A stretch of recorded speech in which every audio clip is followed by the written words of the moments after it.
প্রিয় দর্শক আসসালামু আলাইকুম। তো দর্শক যাকে দেখতে পাচ্ছেন তার নাম হচ্ছে ঝর্ণা।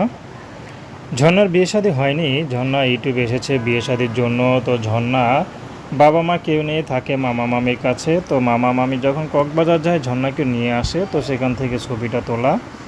ঝর্ণার মামা ঝর্ণাকে ভালোবাসে, কিন্তু মামি ঝর্ণাকে দেখতে পারে না।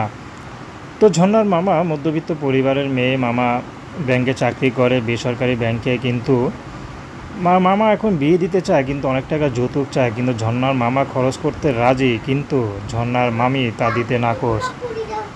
এই জন্যই ঝর্ণার মামা ঝর্ণাকে বিয়ে দিতে পারছে না। তো শেষমেশ ঝর্ণা নিজেই ইউটিউবে এসেছেন। ঝর্ণা চায় না আর মামার ঘাড়ে বোঝা হয়ে থাকতে। ঝর্ণা চাচ্ছে যদি ভালো একটা জীবনসঙ্গী পায়, সে যেমনই হোক না কেন ঝর্ণা বিয়ে শাদী করতে রাজি আছে। ঝর্ণার কোনো ব্যক্তিগত পছন্দ নেই, কোনো চাহিদা নেই। তো দর্শক, এই ছিল ঝর্ণার জীবনের সংক্ষিপ্ত জীবন কাহিনী। তো প্রেম, ভালোবাসা, বিয়ে শাদী করা একান্ত আপনাদের ব্যক্তিগত